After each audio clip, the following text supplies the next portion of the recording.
ফারাক্কা দিবস এখন আমাদের কাছে একটা প্রতীক, প্রতীক অফ রেজিস্ট্যান্স, প্রতিরোধের একটা প্রতীক।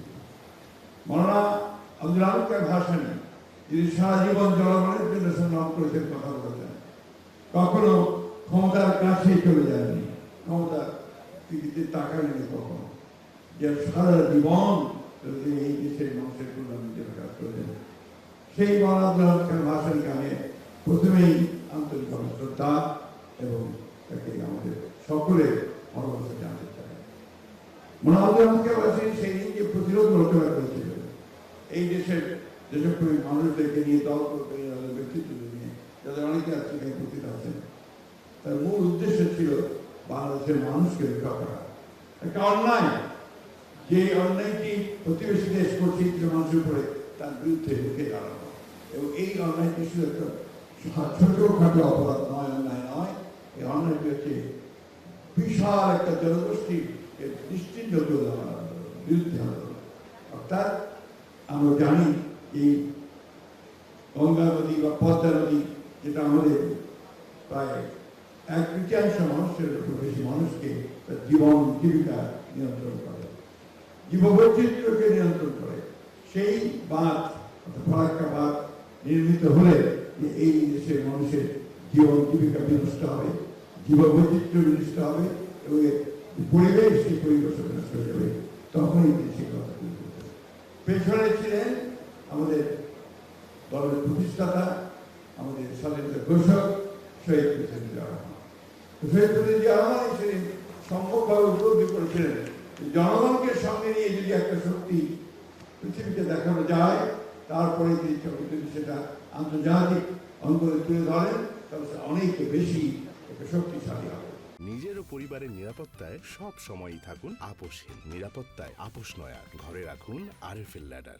সেই কাজটা তিনি করেছিলেন, যার ফলেই তিনি যে চুক্তি করেছেন সেই চুক্তিটা নিঃসন্দেহে অনেকাংশে বাংলাদেশের মানুষের পক্ষে গিয়েছে।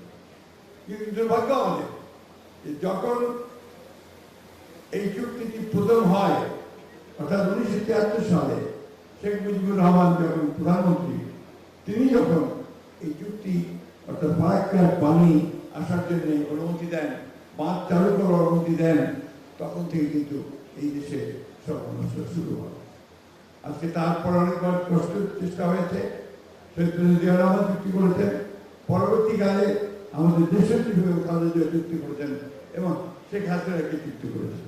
কিন্তু প্রধান বিষয় যেটা আমাদের আনন্দ নিশাদ সাহেব বলেছেন, যেখানে চুক্তি কয়েক বছরের জন্য হলে চলবে না, এই চুক্তিটা হতে হবে ইনফিনিটি পিরিয়ড, পরবর্তী যে কোনো চুক্তি হওয়ার আগ পর্যন্ত এটাকে আমরা থাকতে হবে, যে কন্ট্রিবিউশন থাকতে হবে। মূল বিষয়টি যেটা, যে কথা আমরা বলতে চাই, বারবার করে বলার চেষ্টা করছি আমরা, যে মানুষ যদি সংগঠিত না হয়, মানুষ যেটা নিজের দাবির জন্য যদি আমরা সংগঠিত না হয়, তাহলে সেই দাবি কখনো আদায় করা যায় না। আজকে মৌলানা ভাসানী সেই ফারাক্কা মিছিলের মধ্য দিয়ে সেদিন মানুষগুলোকে সংগঠিত করেছিলেন, যার ফলে শহীদ জিয়া রহমানের পক্ষে সম্ভব হয়েছিল একটি চুক্তি বাস্তবায়ন করা। আজকে আমার সেই চুক্তি শেষ হচ্ছে 2026 ডিসেম্বরের মধ্যে এই চুক্তি শেষ হয়ে যাবে।